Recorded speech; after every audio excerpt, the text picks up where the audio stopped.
Welcome to V is for Victory, a podcast about how small businesses overcome big battles.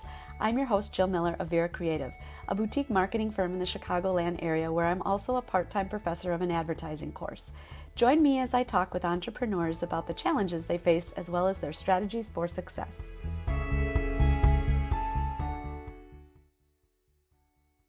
Hey everybody, welcome to another episode. I'm here today with Dan Peterson, entrepreneur and founder of FlipSwitch social media.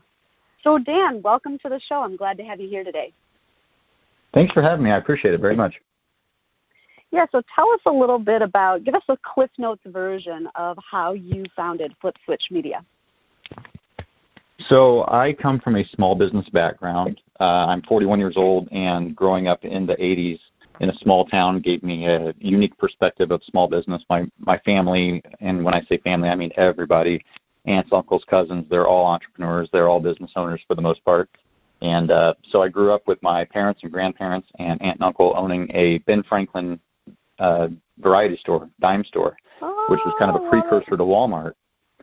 Yeah, it was a fun time. It was a fun childhood. And I grew up in that retail environment. And then they also owned a carpet cleaning franchise. And so as I got older, I managed various businesses from retail to restaurants, and then for the last, it would be about 12 years now, I've owned two different types of businesses. The latest one is FlipSwitch, and I've owned this now for 8 years. We started in 2012, so coming up on 9 years. But it's interesting because I built it as a web design company to begin with, and that was about 2 years. And then we decided that that's a terrible business to be in for cash flow purposes. And there was a big need for social media marketing. So we went in the social media direction, and that's what we've done ever since. And now we have clients in like 16 states, and we're booming. So that's great. It's been fun. Tell me a little bit more about this small town, because I'm from a small town too. So what was the transition from the small town to the big town like? And at what age did you do that? So I was born and raised in Paxton, Illinois, the big town of Paxton. It's like 4,500 people. That's about 30 minutes north of Champaign, Illinois, where the University of Illinois is at. And so that's where I ended up living for about a decade total in Champaign. And then eventually transitioned to Chicago. And my wife and I moved up here, and we've lived on the north side, lived on the south side. Now we live in the suburbs. And it wasn't a huge transition because I was very familiar with the city. I went up to Chicago a lot over the years, and I always considered myself kind of a big city person that grew up in a small town. I really loved the energy and the excitement. So it wasn't that big of a deal from a moving standpoint, but for business purposes, it was excellent because there's just such a huge pool of businesses, of small businesses, just thousands and thousands of them that you can reach out to. So it was a good move for the business, and that's why we're still up here, even though sometimes I do miss the small town, but can't be in both at one time. So. No, I think the older I get, the more I appreciate the small town. I don't know if I miss it quite yet, but I definitely appreciate it more now that I'm out of it than when I was in it, that's for sure. I'm the same way. When you said Ben Franklin, I laughed just because I grew up going to that store with my mom. We had a local Ben Franklin as well, and my mom was big into crafts, and so she would go there to get yarn and all of her crafting materials. So that took me back. Thanks for the trip down memory lane. That was half the store. Yep, that was about half of the store that my family owned was crafts and yarn and all that stuff that people would come from miles around because there was no other store that had that much selection. Yep, I believe cool. it. I believe it. So right now you guys sound like you're pretty busy. How do you define success, both qualitatively and quantitatively? For this business, not from a personal standpoint, but from the business, and I guess you could say from a personal standpoint since I own it, it's all about helping small businesses. So I created the company for that purpose. We don't charge exorbitant amounts like a lot of the big agencies do, such as the ones downtown Chicago that charge $2,000-$3,000 a month for a small cafe, for example. And I know that because I tested them. When I moved up here, I did some price checking. I pretended like I owned various businesses, and I asked them, and that's what they said. And I was really taken aback. We call that market research. It's okay. It's okay. Yeah. You got to check out the competition. It's yeah, a competitive that's analysis. Yeah. Well, and I know from growing up in that there's just not that deep of pockets with small business owners. So we were at the right price point. We offer an excellent service and product for our clients. So the goal was always to just help as many businesses as we can. And the way to do that for us was to not try to make all of our money off of 5 clients that are paying a lot of money. It was to help lots and lots of customers with lower fees and just deeper customer service, and getting back to that old school customer service mentality that a lot of newer businesses have gotten away from, especially with chat bots and all the stuff that you can do with websites. And I like that, and we will have that on our new website that we're building. But there's a time and a place where people just want a phone call or a handshake or whatever.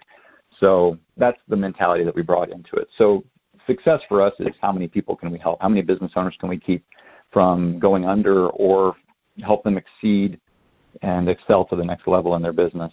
And I'm proud to say that there are many clients over the years that were literally going out of business, and we came in and rescued them. Actually, the second customer ever 8 years ago was in that predicament. And that's just a good feeling.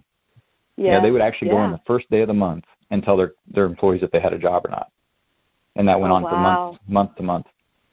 Unbelievable. What did you do then to convince them that, like, hey, if you allocate this money, I know I can turn your business around? Because that's a scary thing for a business owner, to be in a situation where you don't know if you can have your employees come back to work the next month, but then to say to somebody else, here, I'm going to pay you to take over and grow my business. You know, that's a lot of trust. Right. So what is that conversation between you and the potential client who's struggling look like or sound like?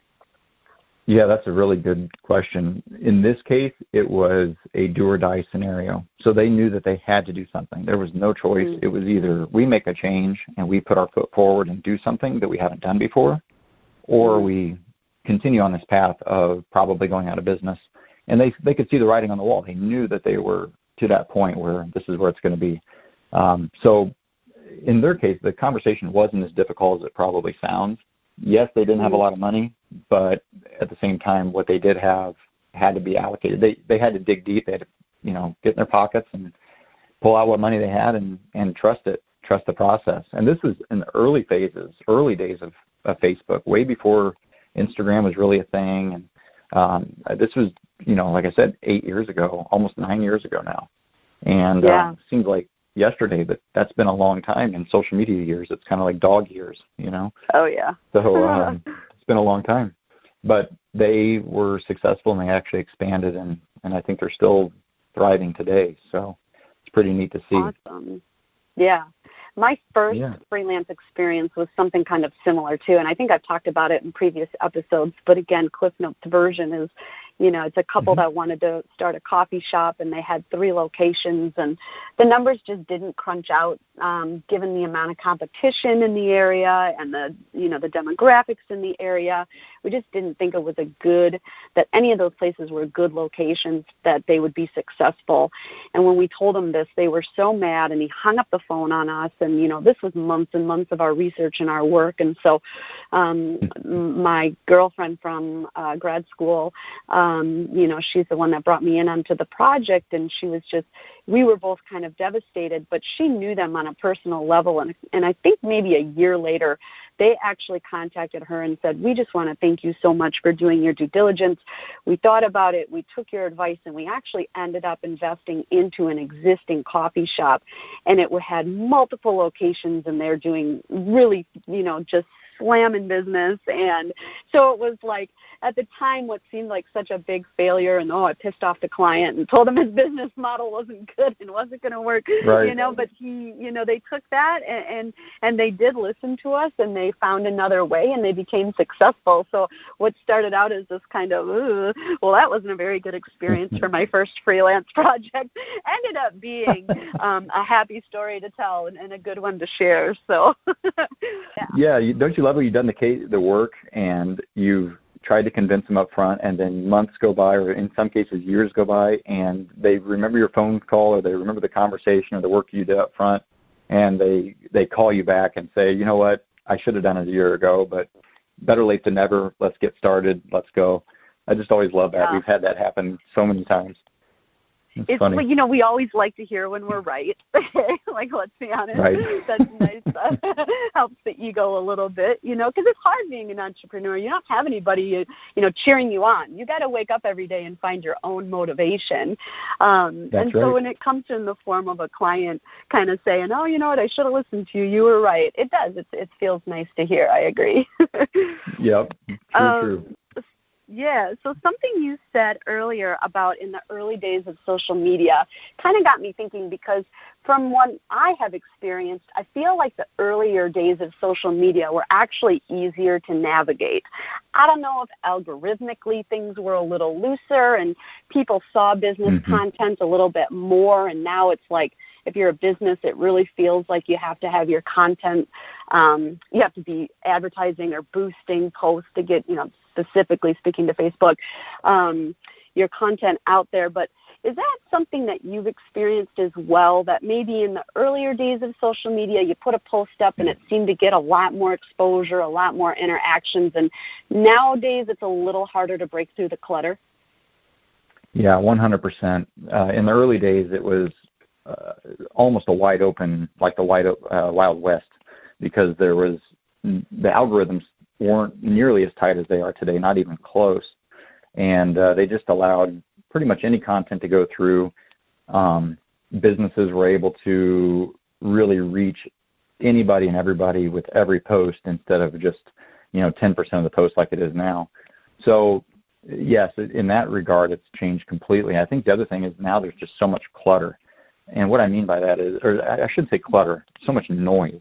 There is just so much to think about and do when it comes to social media. There's always new stuff coming out, and now it's TikTok, and TikTok has dominated now, and it's like, what's next? What's Snapchat? Now it's TikTok, and there will be something after that, I'm sure.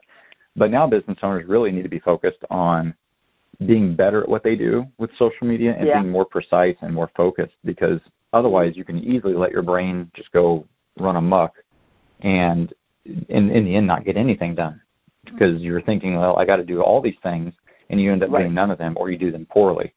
So we always tell people it's better to pick the top two platforms. Let's say it's Facebook and Instagram, if that's the right thing for your restaurant or for your retail or whatever. Pick those two and do them really, really well. If you have extra time, do Twitter, do TikTok, do Snapchat, LinkedIn, whatever. If you're a B2B company, do Facebook and LinkedIn, and maybe not worry about Instagram as much. Start an account, have a presence, but don't make that your pillar of content. And I think when we can get people to think that way and move in that direction, they're going to be more successful over time, because they're not going to be as downtrodden when they feel like they're not getting anything done, and at the same time they're not going to feel like they're being torn in all directions. So pick a couple things, do them better than you've done in the past, and don't worry about doing everything. Just a couple things at a time, baby steps. Yeah, that's the exact same conversations that I have with my clients. Just, you can't be all things to every person. Go where your target market is, and then be consistent on those platforms. But if you can't be consistent on 10 platforms, there's no need to be consistent on 10 platforms. I think it actually does brands a disservice when you're not consistent on something, because people are gravitated towards, like, if I'm a heavy Twitter user and I see that you're on Twitter, I'm going to click on your Twitter feed. But then if I see that you haven't tweeted since 2017, now I'm disappointed and I'm maybe confused. I don't know if you're even still a functioning business, right? Like, it really, I feel like that's the way consumers think. Like, that's their logic. They don't give small business owners a whole lot of grace, that's for sure. No, you're exactly right. I've actually said those exact words. It's like listening to myself talk on previous podcasts. That's the exact words I tell people. If you're not present on these platforms, it's almost better to not have the platform than to have an account and not use it, because just like you said, people are going to go to that and think, well, this business must not even be open, or they're certainly not profitable or successful enough in their business to handle all these social media accounts, so maybe their product or service isn't that good. And it sounds silly, but that is exactly how the subconscious works. That's how we all think as consumers. So you're right. Spot on. Mhm. Yeah. There's so much in here I want to unpack. So again, going back to we talked about how first came Facebook, then came Instagram, then it was Snapchat, and now it's TikTok. Do you feel challenged by some of these newer platforms the older you get? And I'll just say that I do. I'll be the first to admit it. Like when I was in grad school learning about integrated marketing and market research and all the stuff, half of this wasn't even around. Facebook was, and LinkedIn, but that's really about it. And so it can be hard as a marketer, I think, to keep up with all the platforms, especially just given my age. Like I can't navigate Snapchat too well. Yeah. Well, that's why I surround myself with people that are younger and smarter than me. Because I can't keep up with that. I'm a dinosaur. I mean, really, if you're even in your 30s, certainly in your 40s on up, we didn't grow up with this, and it's not ingrained in our DNA like it is with the younger generation. So you really have to stay on top of it, which I think I do a pretty good job, but I certainly, to your point, I certainly feel sometimes like, what am I doing? Or, it's like, how did I end up running a social media company when I'm 41 years old? But then I remember that I started in my early 30s, and I stay, I keep my thumb on the pulse, and I know a lot about all these platforms. But it's challenging just because it's so much to keep up with. I mean, even within each platform.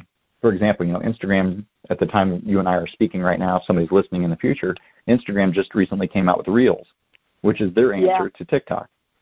Yep. And it keeps progressing, and each platform keeps adding new layers within each, within themselves, and it's just a constant thing you have to keep up with. So, to answer your question, yes, I feel overwhelmed very often, but again, that's why it's important for me to surround myself with younger people, I guess. Yeah, the last time I taught, so I'm teaching at St. Xavier this fall semester, and previously to that, it was spring of 2019 when my class ran, and I ended up hiring an assistant. It was a former student from that class, and she does a lot of my podcast editing. She actually helped me and recommended that I upload my podcast to SoundCloud and use that as my host, because when I was getting started, I was just like, I'm going to do this thing, and then I was well, I don't know how to do this thing. So then same thing. When in doubt, ask somebody younger. And so she now does a lot of my podcast editing. I've started to dabble in editing a little bit. It's just from a time perspective, it's easier to send it off to her. But she does my Snapchat filters for one of my clients too, or Snapchat lenses for one of my clients. And it's just amazing because I think the last lens we created, it's got like 150,000 views or something like that for a small business in a town of 20,000 people. So the reach and that we cast with just that alone, and so it just kind of it really strikes a chord with me, because it's like, okay, this is a good move, right? You've got to keep up with the changing times, I guess. And again, just to agree with you that I do the same thing. I kind of farm that off to somebody who's a little bit more younger and knowledgeable and grew up on these platforms and has the patience to figure it out. I think that's one thing that I kind of lack a lot of times, is just patience. But well, thank goodness for Google, right? So we can constantly know what we're doing. I know, right? And, tutorials and all the good stuff. So when you talked about you kind of have more of a quantity of clients. So you started the business alone. How was it like? Did at one point, were you managing 10, 15 clients and then you brought on help? Or how did the growth process look like? Because for me, I know I struggle with the same thing. It's like, what's the price point and how many clients can I alone actually accommodate and do a good job for? There's a very delicate balance between that. Right.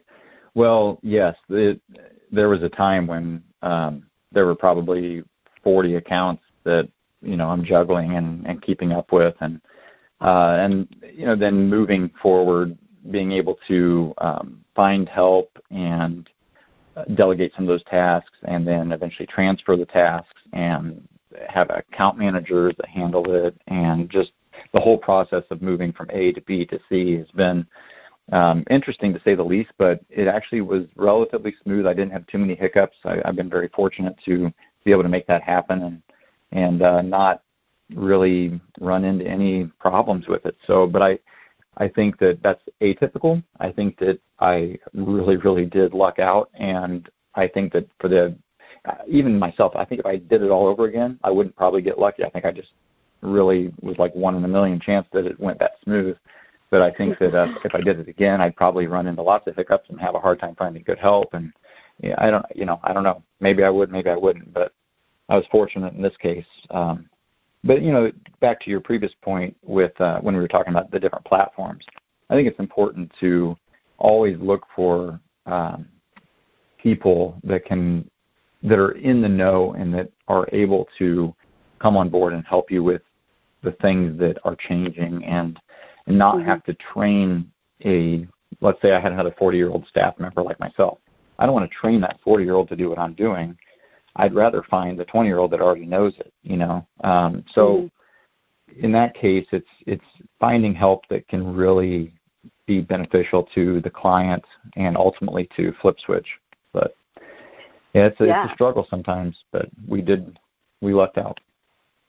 Yeah, I think that a lot of business owners struggle with finding good help. No one's going to have the work ethic that you do for your own business. And, right. I didn't have an assistant for 10 years. And when I brought her on, I didn't really even need her. I just wanted her, right? Yeah. Because I knew that right. she was a good employee, or she would be a good employee. And then, again, now that she's helping me with all these things that are kind of beyond my skill set at the moment, it's been a huge blessing. But what advice do you have for business owners who are trying to find good help and dedicated people, hard workers?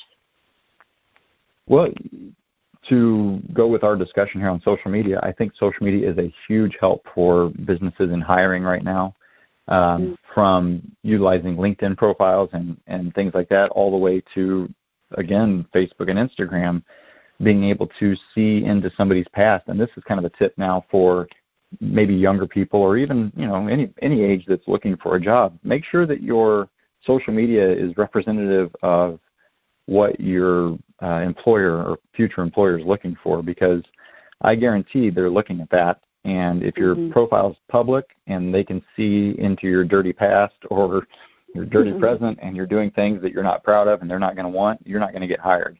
And that's just the reality of it. So it's different now from a positive and negative standpoint. Current employers can see things that 10, 15 years ago you couldn't. And at the same time, on a positive note, they can also find better employees, I feel, because of things like LinkedIn, where you can really dig in and see the type of content that people are putting out. So, for example, let's say you're trying to hire an accountant for your accounting firm. You can go on LinkedIn, look at people who have an accounting background, and see which ones look like they are really in tune with the business, really up to date with what's new in tax code and things like that, based on the content they're putting out. So to flip that, let's say you are the accountant and you're looking for a job with a better firm, make sure the content you're putting out is showcasing your subject matter expertise in the area that you're in. So put out articles and write content, write articles on LinkedIn about your industry, and show that you are really knowledgeable in what you do, and that's going to go a long way to get you hired. Yeah, that's great advice. And to the last point you made, I think that's where a lot of business owners struggle, is like the quality of their content is just not resonating with customers. And I think that a lot of business owners look at social media and they say, well, I run my own Facebook page. Why can't I run my business page? And I know how to do instant. Just because they know how to put up a post, they think that they're going to be able to be make wise business decisions when it comes to that platform. But I think that's one of the biggest hurdles or resistance or roadblocks to people hiring somebody like yourself or like me, because business owners just kind of assume like, well, I know how to do this. And yes, you may know how to post, but do you know how to, do you really know what it is that your customers and your clients want to see and hear, and what time that they're online, and, that type of thing. Right. So I think that's just an interesting point that I probably have made several times. How do you kind of overcome that? Like, yes, you may know how to post, but that's different than putting out content that really sells you. Right. Well, I think that there's two aspects to this. I always say that we sell time and expertise. So you may know how to do social media decently. Maybe you're even good at it, we'll say. But if you're really running your business the way you should be, you probably don't have the time to do everything you should be doing, certainly not on all the platforms that you should be doing it. Now, let's say you don't know how to do it, like 80% of business owners out there. Now, here's the expertise. So in our case, and probably your case as well, we keep our finger on the algorithms. We know what changes are being made, what's tightening up, what's different than it was 2 months ago, 6 months ago, a year ago, and we're coordinating the content to fit within those algorithmic parameters so that we get more organic reach, meaning to the listener, that means not paid. You're not boosting for people to see it. It's organic. It's just happening because people like and resonate with the content and share it and whatnot. So getting better organic reach and engagement through the pages is something that we excel at, and that's what we look to do for our clients. And I think that's where they're lacking that knowledge, is how to find and put up content that is resonating with their base. Because in the end, all they want to do is sell their product and service, right? They don't care about sharing local content. They don't care about sharing topical, interesting, trending content that the algorithm prefers. I don't think they see the value in it, right? Like, I think. Right. Yeah, there's like they're just not there yet. They don't see the value that you and I see in it. Right, and this goes back to that point of the algorithm. So only about a third of the content that a page puts up should be sales related. The other 2/3 should be fun, relevant, engaging, educational, and so on. And by doing that, the algorithm prefers that, and then the audience prefers that, because nobody wants to be sold to all the time. We don't like to just see, come buy from us, come shop here, come shop here, come shop here. That just drives people crazy. Right. But if you share hyper-local content in your community and you tie into, this is when the 4th of July parade is coming up. We're going to go down and stand on the street and wave our flags. Are you going to be there too? Take a picture and post it to our page, and just really tying in everybody in your community into what you're doing instead of just trying to beat them over the head with a sales pitch. And that's really been successful for us. And so, to your question of how these business owners handle that, I think that driving that point home almost has to happen through examples and showing what their page could look like by, in our case, using some of our other clients to show them, like, hey, this is a similar industry to yours, similar business to yours. Look at what we're doing here. Look at the results we're getting. This page is reaching 45,000 people a week. Yours is reaching 4,000 people a week. What's the difference there? It's this, this, and this. And that's been successful for us. And eye-opening for the customer. Yeah. Oh, yeah. I love educating the customer. I think it's it's a really exciting part of the job for me. To their benefit, though. To their benefit. Yeah. They need to know what they don't know. Yep. What do you say to the customer that wants results yesterday? Because like we said, my personal philosophy is quality over quantity. I might have 45,000 followers, but if there are people that just liked my page to like my page and never actually engage with my content and aren't likely to buy from me, or they don't own businesses and I can't help them, right? Or they don't know people who own businesses and they can't refer me. Yep.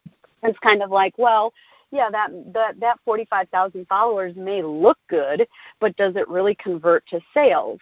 So I kind of have this conversation with one of my clients a lot, because she'll be like, well, this other person has all these likes. How did they do it? And I just kind of like, I don't know how they did it, to be honest, But what I do know is our 1,000 followers are so engaged, and you can tell by just, we put up anything. We could put up a picture of a leaf and we're going to get likes on it. So what do you say to the customer that is more about the speed and the quantity versus the quality of the work and the results? Yeah, you nailed a lot on the head right there. Man, it's like you and I are the same person in these conversations. Like, I love this. So yes, I think that there's a lot of that in the business world. People want immediate results, or they want them yesterday, like you said. What I've found over the last probably 3 or 4 years, is I made this change probably 3 or 4 years ago, is setting expectations up front. And if they don't get it, they don't get it, and they're probably not a good client for FlipSwitch. Yep. That's kind of where my brain has gone. I used to want all the business. Now I only want what's going to be good for us and for the client. So I set expectations. I say, look, you're an insurance agent, okay? As an insurance agent, you boring. are. Yeah, it's boring content. It's not something people they buy very often. It's a once in a lifetime purchase in some cases, or updates for your auto insurance here and there. But your content is not interesting enough as it is. You have to find relevant, fun, engaging content to draw in. You have to showcase you as an individual, as the agent, not the product you sell. So that's one thing. But then setting expectations that it's a long branding play. It is not something where you're going to post tomorrow and somebody's going to come in and sign a policy with you. Probably. That rarely ever happens. Most of the time, these clients are starting from scratch. They don't have any presence to speak of to begin with, so we're already starting from square one. That's one thing. Second, they have an expectation. Let me interject there. I find that easier. Yeah, like less money has been wasted, less time has been wasted, less mistakes have been made, and I kind of find that I enjoy that more. But yeah, sorry, I just had to say that. Yeah, no, that's a good point. Yeah, that's an interesting take on that. I never really thought of it that way, but that's one aspect of it. And then the other aspect, like I said, by setting expectations that it's a long-term branding play, it gets that immediacy out of it. They're not thinking, okay, I'm going to post tomorrow and somebody's going to walk in my door. It's more of the billboard aspect where we're going to put out your content. We're going to build a brand for you. We're going to make you the insurance agent in this 10-mile radius, so that when people see your name, it's like, oh, that person, I know exactly what they do. I see their stuff everywhere. It's kind of like the guy that for Nationwide that always advertises on the Cubs games, Jeff Vukovich, right? There's a plug for Jeff Vukovich. Everybody knows Jeff Vukovich's name that watches sports because he's on every single game.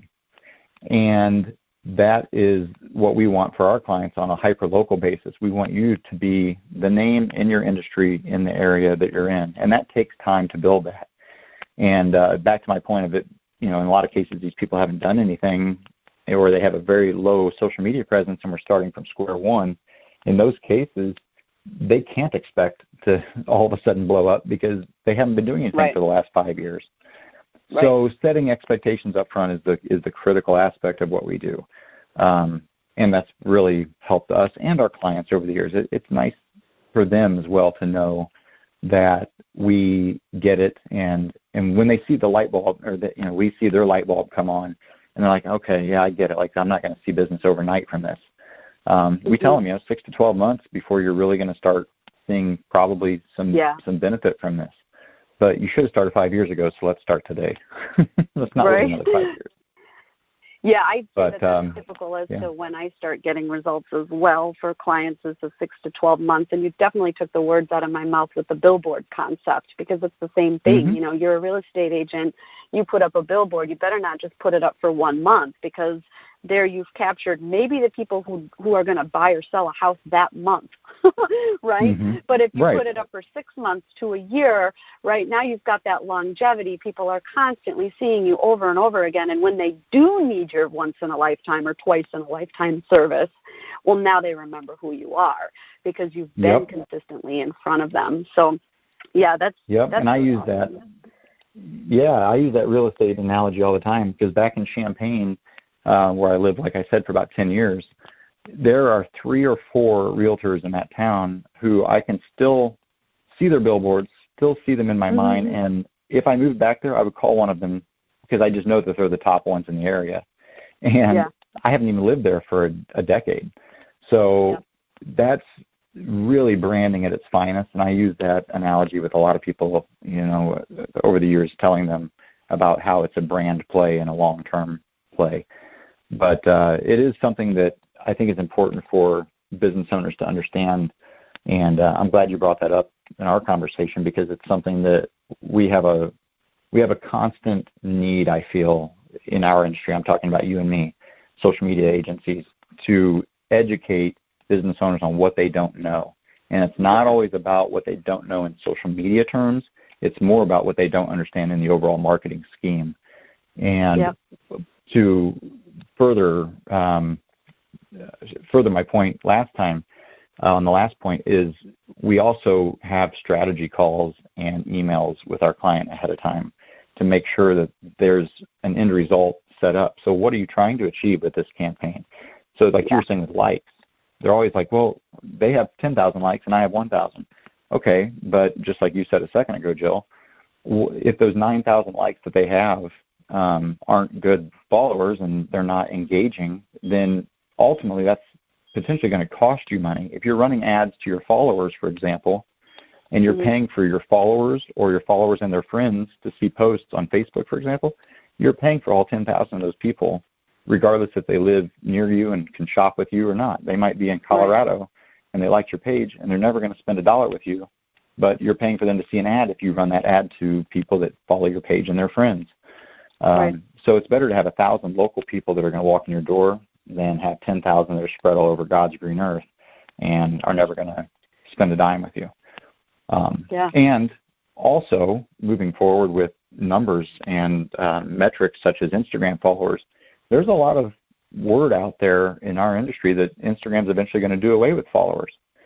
So all the pages would be equal. You could have 50,000 followers or 5,000 followers, and nobody's going to know the difference. You'll still see it. You'll still see the analytics, but the customer and the end user won't. It's going to be a blank slate. And I expect to see that sometime in the next year or two. Oh, I love that that tip there. I had not heard that. Yeah, that's crazy. And in a part way, of it's for mental health purposes too. I was going to say, it does away with the perception of, because again, going back to what we said earlier, people look at your page and if you don't have a lot of followers, they assume you don't have your shit together. You know what I mean? Like this is what they assume. You could be the best in the business and you're just too dang busy to keep up with your social media, or you haven't hired you or I. And so you've got a great product and a great service, but you're not getting the followers because people are so hell-bent on, well, if not a lot of other people like it, it must not be good. We're, in a world that touts individualism and authenticity, I think we've never been more followers versus we've never been faker ever before. Yeah, we have. Thank you. Yes, we've never been more. Everything's faker. A highlight reel. It's all just a highlight reel. Everybody wants to show on Instagram that they're standing next to this yacht that is a green screen behind them, so to speak. It's not. It's just not real. And I think if Instagram does what I just said, I think the mental health of young people, for example, is going to be much better off because the jealousy and the envy won't be there. And for businesses, it's going to be nice too. Yeah, the I'm not good enough kind of falls away to the side. That's awesome. Yeah, does it ever kind of make you sad that some days, like I love my job. In today's world, it's kind of hard sometimes to be like, oh man, Facebook's doing a lot of censoring. I don't know if I necessarily agree with that. It's hard for me to tell my clients to spend their money with them. You know what I mean? I'm with you. It's a topic, it's sensitive, and I don't like to do sensitive topics all that often, but it's something that's been running through my mind a lot lately where I've never had to be I've always been proud, nothing but proud of my work and proud of what I do and confident, and it's interesting just the way things are shifting, how I do kind of second guess myself, and I do kind of get a little bummed out about supporting certain platforms that may not necessarily support what I agree with or my clients, that I know that they agree with. And it sounds like you kind of find yourself in that same position a little bit. Yeah, I do. And, with young kids, I have, as of the time of this recording here, 11, 9, and 2-year-old. All three are girls, and they are heavily into, especially the 11 and 9-year-old now, they're getting into that age where their friends all have phones, their friends are all on social media. I own a social media company, and I know what's really out there, and so I don't let them have social media. Good for you. I just don't feel that they're ready for the mental aspect and the mental side that comes with it. I'm not so concerned about what, I'll just leave it at that. I think that there's more of a lot more that I know that most parents don't, because I'm involved in this so heavily. And I think that it's pretty scary if you really know what's going on out there and what kids are really seeing and interacting, especially with TikTok. I mean, TikTok is probably the worst thing that an 11 or 12 or 13 or 14-year-old could be on for many, many reasons. And, yes, I'm on. I have 2 accounts. I have the one for the business, and I have my own personal brand. And I know that, I'm an adult, so I can handle it. But there's a lot of stuff on there that I think is terrible for kids. So from that perspective, and then from, like you said, the censorship and the things that are going on with Twitter and Facebook, and it is difficult. I try to put that in the back of my mind and continue to move forward. This is just what I do, and I don't know if it'll help you or any other listener, but I try to put it in the back of my brain and move forward knowing that it's not going away, and this is the way that small businesses, especially because that's what we focus on, small businesses have to be active and present on these platforms to succeed in this day and age. So since it's not going away, the businesses need the help. FlipSwitch is here to help businesses. I just had to put it in the back of my head and just keep moving forward. Yeah, but it is difficult some days. It's a necessary evil. Yeah, it's a necessary evil. That is exactly right. And it's sad to see some of, a lot of friendships lost because of social media. There's just a lot of a downside to it if you let that be the focus. But I try to not really focus on that and think about it from more of a business standpoint.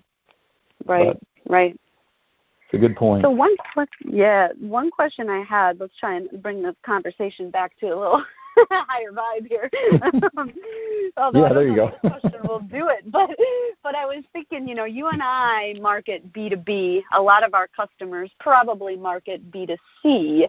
What do you think is more I think marketing B2B is more challenging. Like I said in an earlier podcast, a business owner has their life that they're, conducting, and then their business on top of that. And so to get in front of them and get noticed by them, I think it's almost like you have to cut through twice the noise as just a consumer that does their 9 to 5 and goes home and shuts it off, Right. So what do you think about B2B versus B2C, and which one's more challenging, and how do you overcome those challenges? I think that it depends on which angle you look at it from. So I think B2B is more difficult when you're in a position of let me say it like this. I think B2B is more difficult when you're trying to sell a product or service in a traditional way.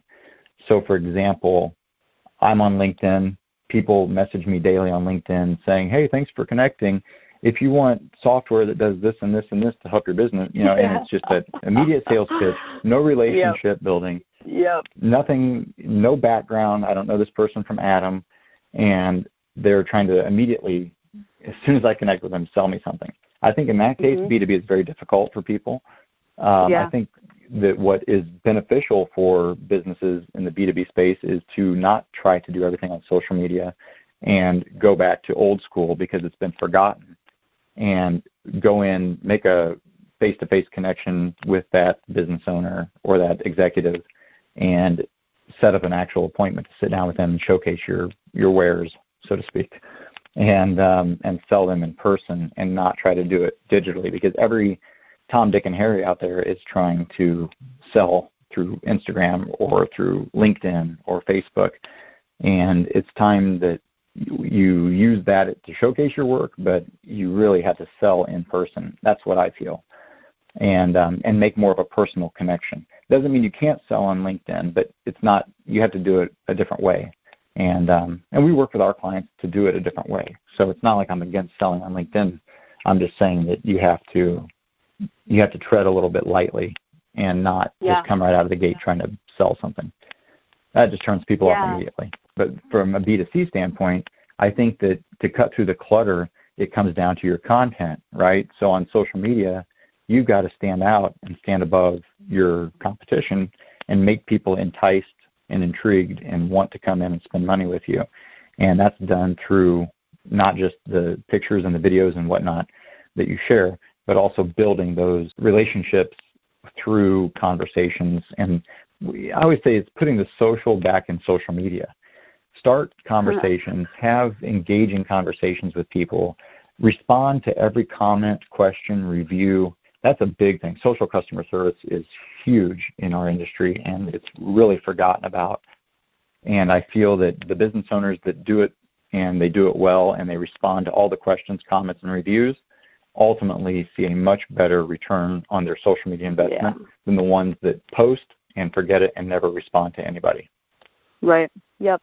Oh, it drives me bonkers when I tag a local business and they can't even like the post. It's like, I know you're on social media every day because you're updating your own content every day. It's rude. It's not social media etiquette. Right. That's right. You know, like, hey, I just shouted you out. Like, the least you could do is like the post. So I think there's that envy and that psychological for grown adults too. Right. True. That's funny. I agree with the B2B. I agree with all of what you said for sure. And just to touch a little bit deeper on the B2B, I agree. Don't put all your eggs in one basket. And I love old school traditional forms of media. Direct mail, I love direct mail. I can't tell you how much I love direct mail. It works so well for my real estate clients. I just sent out a direct mail piece not that long ago just because I wanted to. Like, I don't know. I wanted to see what would happen, and I paired it with some social media ads targeting the same zip code that I sent the direct mail piece to. And I just think that with all the, especially with business owners, they don't go on social media to find help for their business.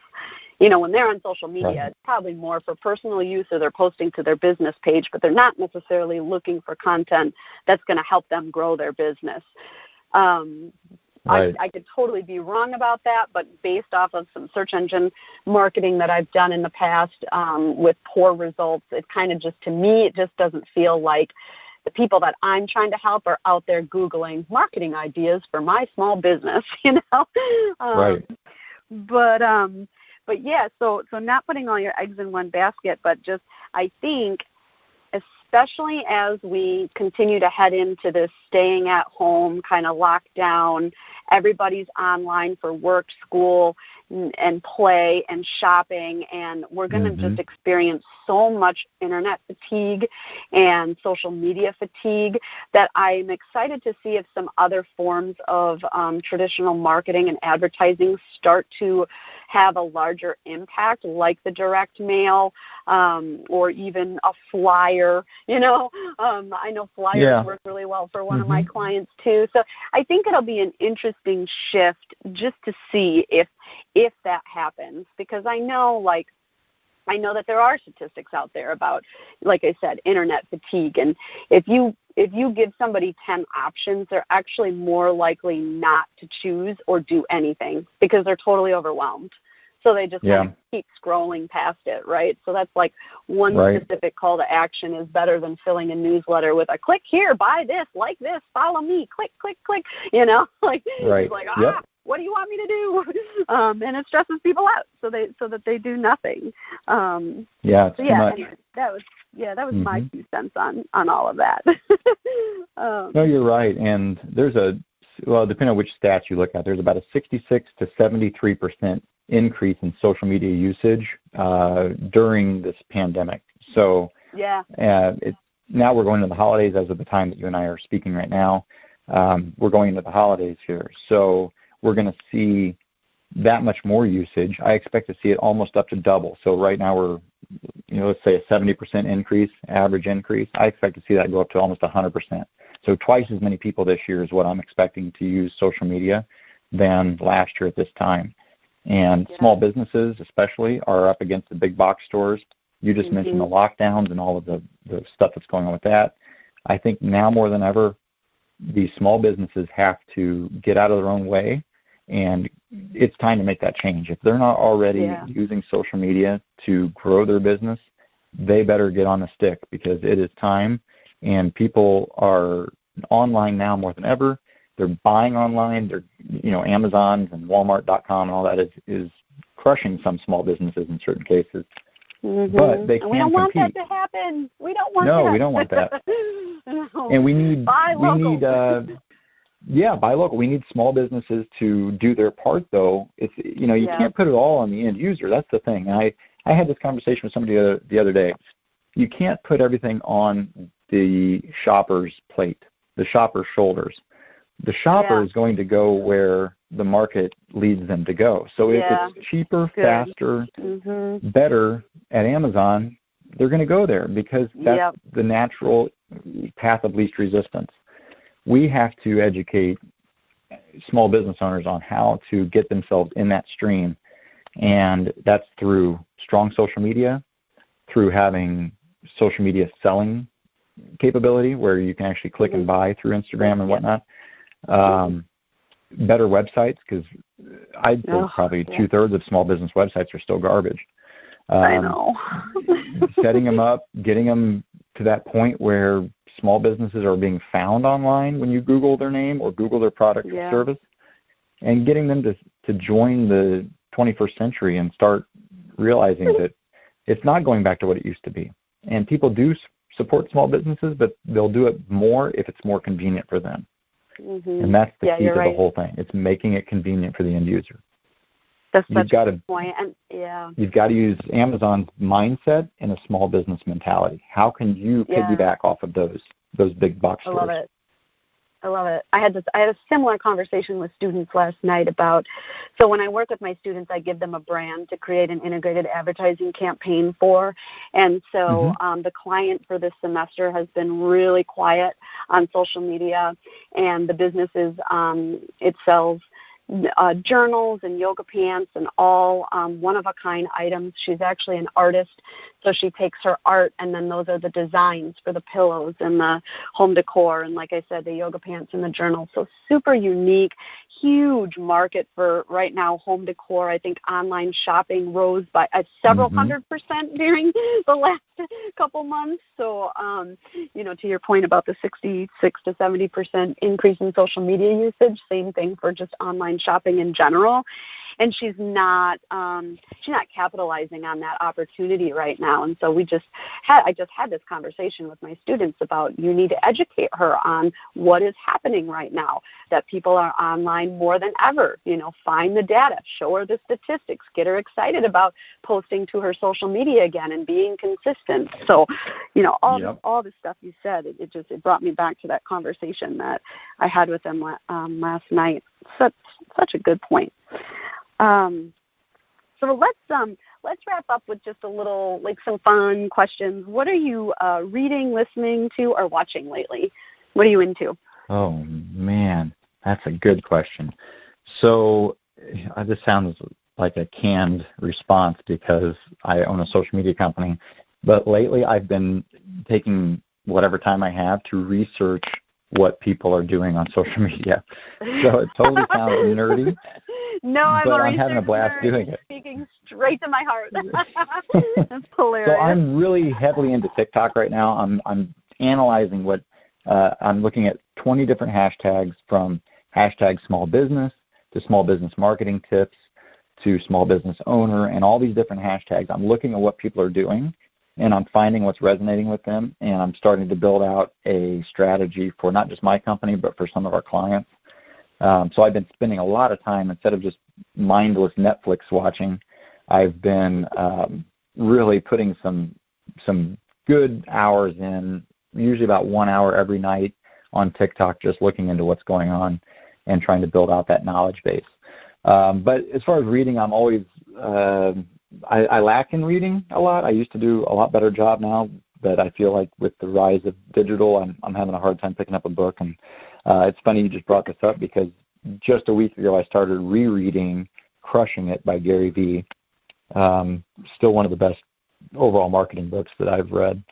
And that's a fun read. I could read it well, this will be like the third time now, maybe nice. fourth. So it's a good one. And other than that, when I do watch some TV, now that Cubs baseball's done and whatnot, I watch some Bears football, and then my wife and I, this is how I speak her love language, I guess, is I watch The Bachelor with her, which is my dirty little secret. Somebody's going to revoke my man card for watching that. But we bond over it, and it's fun, and I just get a kick out of watching the ridiculousness. So that's kind of where I'm at with reading and watching and whatnot. Well, what about you? I love it. We are, and I'm not reading anything right now either, but every year I think I reread the Harry Potter series, like usually around winter. I've read it so many times. I love it. It never gets old to me, and I read it super fast. So, yeah. Yep, my 11-year-old and you would get along very well. She is the biggest Harry Potter fan you could ever imagine, ever. She knows everything about it. Like, she should be her own trivia person, whatever. Like, she's really big into it. I can't wait to get my daughter into it. My daughter loves books. She's 2. She loves books. It's the thing that she'll play with her books longer than any toy. We read to her throughout the day, and I just can't wait till she's old enough for me to start reading Harry Potter, tucking her in at night. Hopefully the Wizarding World of Harry Potter will still be at Universal when she's old enough to appreciate it. Yeah, because that is something to see. That is really cool. Yeah. Oh my gosh. I'll be excited about. I was too. It's pretty neat. For watching, we don't watch a lot of TV, but when my husband and I do sit down, we've been watching a show called Schitt's Creek. Everybody does, and I haven't seen it. Yeah. Okay. I don't know. See, I'm totally out of touch with what everybody else does. So that's cool that I'm on the trendy bandwagon, I guess, for that, and didn't even know it. Go. But yeah, I want to laugh. When I watch TV, I want to laugh. I don't I love Goliath. I love what is it called? Ozarks. I love those shows, but they get me so anxious and on edge about what's going to happen that I much prefer Big Bang reruns. I could watch episodes of Big Bang reruns all day and night. So yeah, That's and great. then listening to I am a Taylor Swift nerd, so I am still playing her latest album, Folklore, on repeat pretty much whenever I'm in the car. So that's cool. So yeah, you're young at me. heart, to say the least. I try to be. I think that's actually what the name Jill, I think it means youthful spirit or something like that. So I'm just living up to the name. Perfect. Yeah. Well, Dan, I just want to thank you for your time. I know I learned a lot. My listeners are going to learn a lot. Tell everybody where they can follow you on social media. Sure. So thanks for having me, first of all. It's been a lot of fun. This has been a great conversation. I've never spoken with anybody on a podcast that has been more like-minded than me. It's really like you were inside my brain. That is really crazy. Same. Really good conversation. But people can find us at FlipSwitch. It's FlipSwitch social media on any platform. So FlipSwitchConsulting.com is our website. We have a new one being built right now, so hopefully in the near future that'll be up. And other than that, I have a personal brand, which is Dan Peterson Official, and you can find me on all the same platforms under that. So that's where we are. Great, and I will put those links in the episode notes for our listeners. Thanks again, and you have a good day. Thanks, you too, Jill.